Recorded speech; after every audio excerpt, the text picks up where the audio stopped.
Edmond Baudouin, Ernest Pignot. Ernest, ils ont en commun tous les deux d'être niçois, d'être nés ici dans notre belle région. Ernest Pignot. Ernest, c'est l'artiste plasticien que l'on ne vous présente plus, l'artiste des rues, avec la diffusion hier, on va en parler, Ernest, bien entendu, des mains magnétiques de Jean-Pierre Larcher. Ça a été diffusé hier soir ici. Et avec vous, Edmond, on va parler de ce très beau livre que vous avez réalisé avec Troups, qui s'appelle Inuit.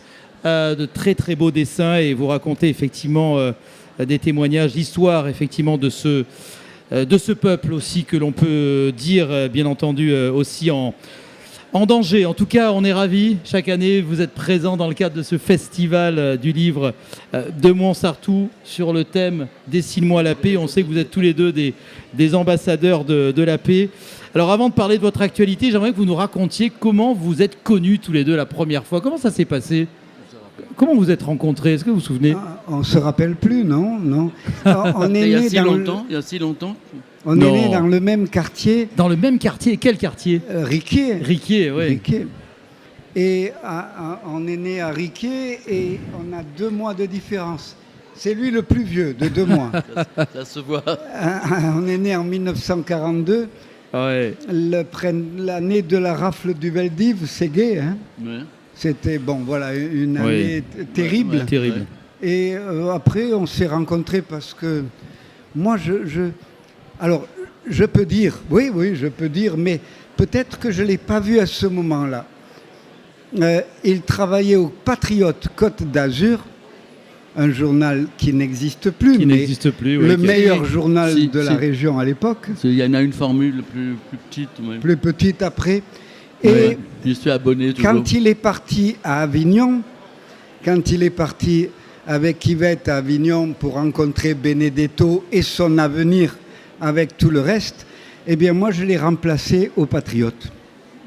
Voilà. C'est vrai qu'on a en commun tous les deux d'avoir côtoyé un personnage comme Tabarot. Oui. Voilà. Tabarot, c'est-à-dire cet héritage des communistes qui viennent de la résistance et de l'amitié avec Picasso, avec Éluard et tout ça, quoi. Voilà. On est rentré dans cette histoire un peu. Voilà. Eh oui. Voilà. D'ailleurs, vous le dites, hein, c'est vous. Picasso est à l'origine de votre vocation, Ernest Pignot. Ouais, probablement, je crois. J'ai ces souvenirs-là. Dans le film hier, on voit ça. C'est pas des blagues. Qu'est-ce qu'on voit dans le film? Pour ceux qui l'ont pas vu, qu'est-ce qu'on découvre dans le film, Ernest? Bon, je ne sais pas quoi vous dire. Ce film donne l'impression d'être exhaustif, on dit comme ça, et c'est vraiment pas le cas. Je crois que ça tient beaucoup au hasard de documents qu'a trouvé le réalisateur. C'est-à-dire qu'il est tombé sur des trucs d'Afrique du Sud, il a démarré alors que j'installais ce travail que j'ai fait sur les grandes mystiques dans une abbatiale. Et donc, je ne sais pas, j'ai pas encore un avis sur le film. Oui. C'est plutôt pas mal, mais il y a des trucs qui m'agacent. Mais entre autres, donc, pour répondre à votre question, en effet, dans un numéro de Paris Match d'août 1954, je découvre le Picasso. Voilà. Donc j'ai 12 ans et je sais que ça a déterminé beaucoup de choses. Quoi. Voilà. Et les mains magnétiques, ça vous convient, ce titre? Non. Ça vous convient pas? Non. Non, je suis un peu surpris. Tout le long du film, je dis que le choix du dessin, c'est un choix éthique qui affirme la pensée, la main, l'humain. Et je trouve que le mot magnétique ne correspond pas bien. Je trouve que c'est pas adroit. Ouais. C'est pas grave, mais d'autant qu'il démarre avec les mains rouges de la grotte Chauvet, des choses comme ça. Moi, j'y fais référence. C'est vraiment nos ancêtres, l'humain à 35 000 ans qui nous fait signe, quoi. Et je trouve que le mot magnétique a une connotation qui ne correspond pas vraiment. Mais peut-être parce que je ne mesure pas tout à fait. Quoi. Voilà. Vous en pensez quoi, vous, Edmond? Sinon, pour la naissance, j'avais oublié. Je suis en train de préparer un truc un peu sur ma biographie. Et j'ai découvert que je suis né le jour même où on a fusillé les résistants du Musée de l'Homme. Et la nuit même où s'est suicidé Stefan Zweig avec ça. D'accord. Ouais. Voilà. Et c'est une charge symbolique très forte. Ernest Pignot-Ernest, on va revenir un instant, bien entendu, sur votre parcours. Hein. Vous avez fait de la rue un art éphémère qui exalte, bien entendu, plus que jamais la mémoire. Mais j'aimerais qu'on parle de l'actualité ici aussi d'Edmond Baudouin, qui a remporté aussi 3 Alphars à Angoulême. Vous êtes aussi une référence dans le monde de la BD. J'aimerais qu'on parle de votre dernier né, le tout nouveau Inuit, ce bel ouvrage que vous avez réalisé avec Troops. Qu'est-ce que vous y racontez? Vous évoquez ce peuple en danger aujourd'hui où on a tant besoin de ces cultures. Oui, je voudrais dire quelque chose sur Picasso. Allez, rajoutez un truc, rajoutez quelque chose sur Picasso. Comme un ancêtre. Moi, quand j'étais gamin, je dessinais. Mais je m'appliquais. Et pour moi, de ma famille, puisque c'était des gens, on va dire, simples, on n'a rien sans rien. Il faut s'appliquer pour que quelque chose ait une quelconque valeur. Donc un dessin, il fallait que je reste au moins 5 heures dessus pour que ce dessin soit valable. Et puis je découvre que cet homme-là, ce vieux Picasso, il fait des dessins en 3 minutes là et voilà, et il remplit des pièces et des pièces avec des dessins. Et je me dis, mais enfin, il se fout de nous. Mais en même temps, je vois qu'il ne se fout pas de nous parce que tous les jours, il se lève et il va dessiner. Alors, il y a une contradiction là, entre se foutre de nous et dessiner tous les jours de sa vie alors qu'il était assez riche pour aller jouer aux boules. Il jouait aux boules aussi, mais voilà. Et là, il m'a appris quelque chose. Oui. On peut dessiner dans le bonheur, on peut dessiner dans le plaisir, on peut dessiner dans la joie.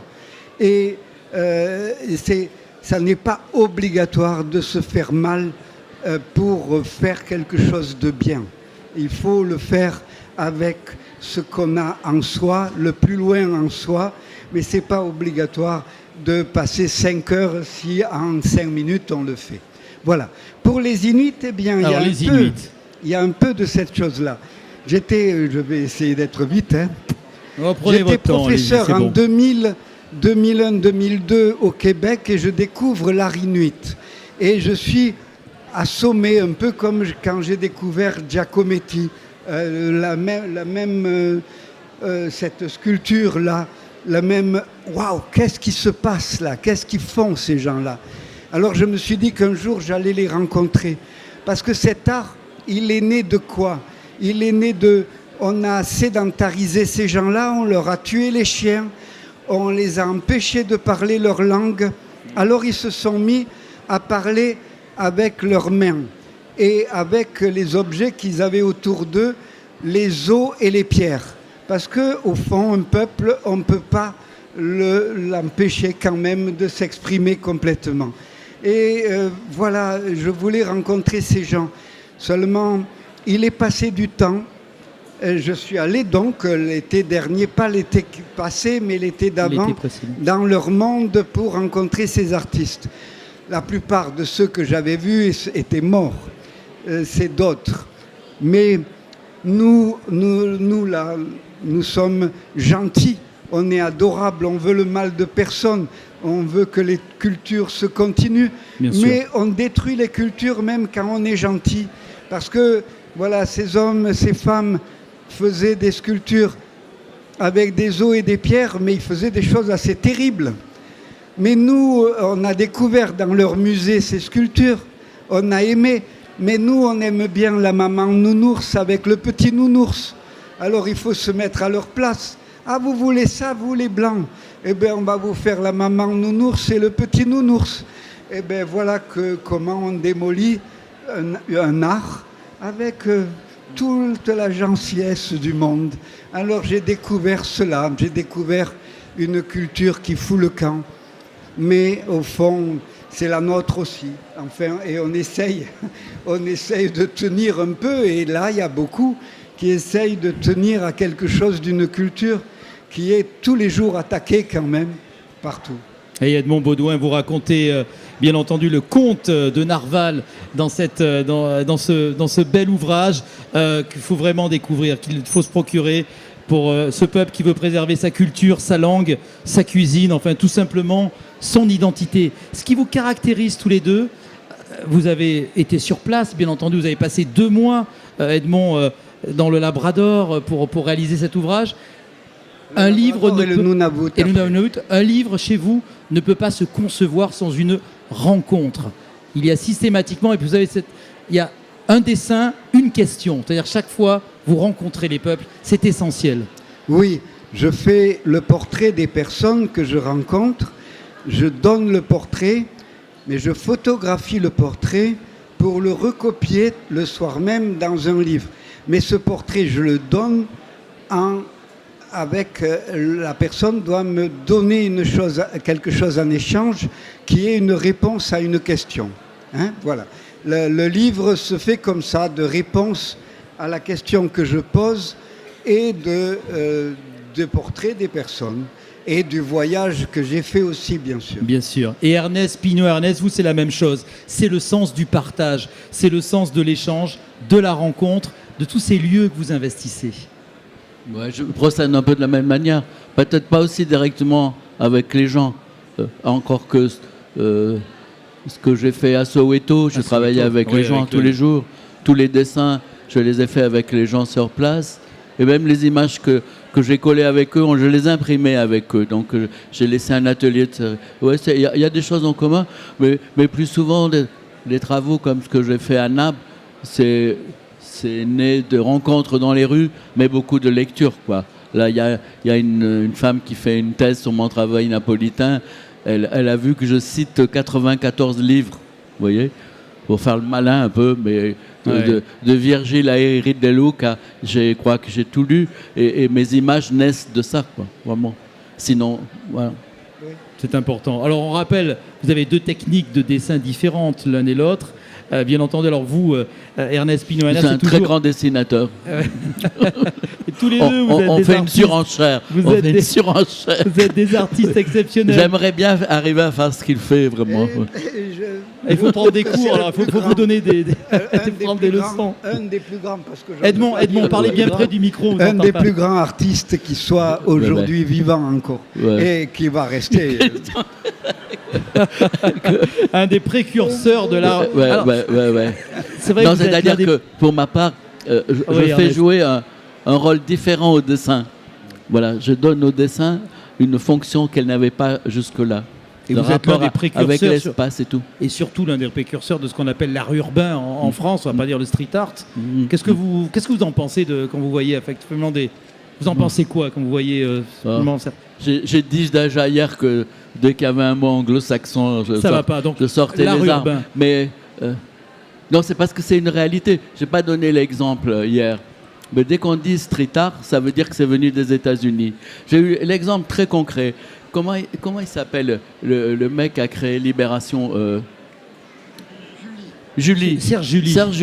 Serge Julie, il y a 3 ans, il fait un film sur JR. Vous voyez ?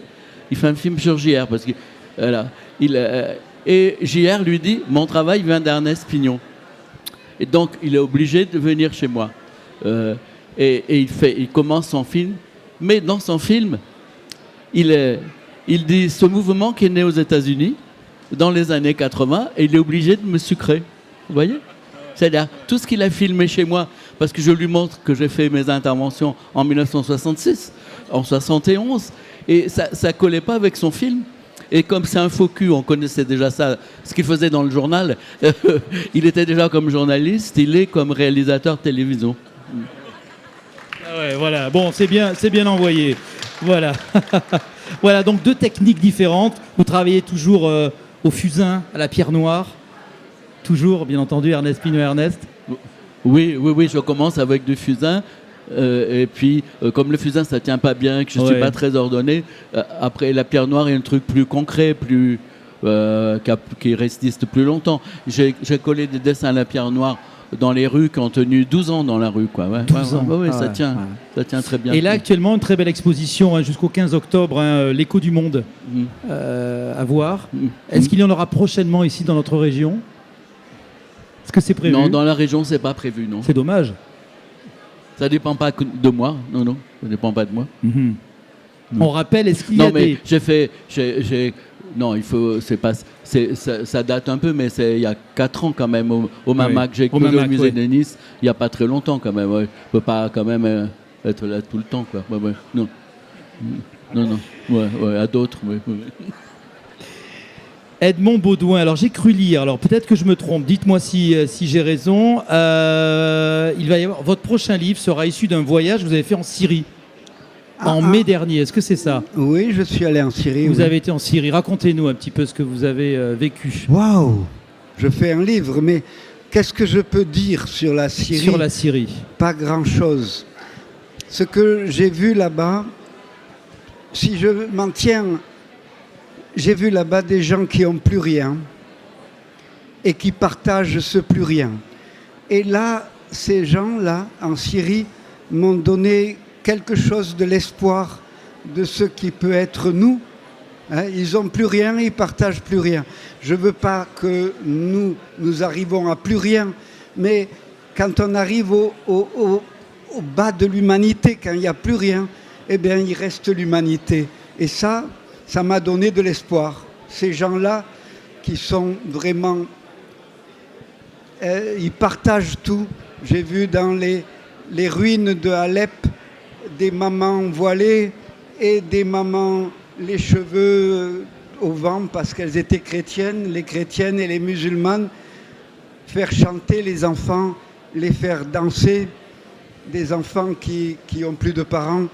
Et ça, eh bien, on s'en irait plus. Moi, je dessinais et les gamins, oh là là, encore. On pourrait rester là longtemps avec eux juste parce que peut-être on sert à quelque chose à ce moment-là. Mais voilà, mais quoi dire? C'est trop grand. Ce sera votre prochain livre qui sortira peut-être... Non, c'est pas le prochain. Il y en a d'autres avant. Il y en a d'autres. Non. Il y a un livre sur le Chili avec un autre dessinateur qui s'appelle Emmanuel Lepage. D'accord. Plus d'autres trucs. J'arrête pas. Il faut me tuer pour que j'arrête. Les sources d'inspiration sont intarissables pour tous les deux. Vous, il y a la danse aussi, c'est une source d'inspiration toujours. Et la vie. Ernest Pignot-Ernest aussi. On a parlé de cette exposition. Voilà, alors j'ai plusieurs livres en cours aussi. J'ai un par rapport, qui a un lien avec l'œuvre de Pessoa et un avec l'œuvre de Nerval. Ouais, voilà. D'accord, ouais, donc on revient un petit peu le conte de Nerval. Bon, en tout cas, beaucoup d'actualités pour vous et en tout cas l'un et l'autre. Je crois que les voyages, plus que jamais, sont des sources d'inspiration pour l'un comme pour l'autre. Oui. Mais voilà, il y en a jusqu'à 3000, jusqu'à l'an 3000, mais est-ce qu'on ira jusque-là? Je ne sais pas. Il va falloir monnayer la chose. Bon, en tout cas, on a été vraiment très heureux. Le temps, malheureusement, est compté. On doit enchaîner avec d'autres rencontres. Vos applaudissements pour Edmond Baudouin et Ernest Pignot-Ernest, deux grands artistes qui étaient avec nous sur la scène littéraire de Montsartou. Et on vous retrouve sur vos stands respectifs, bien entendu. Merci beaucoup.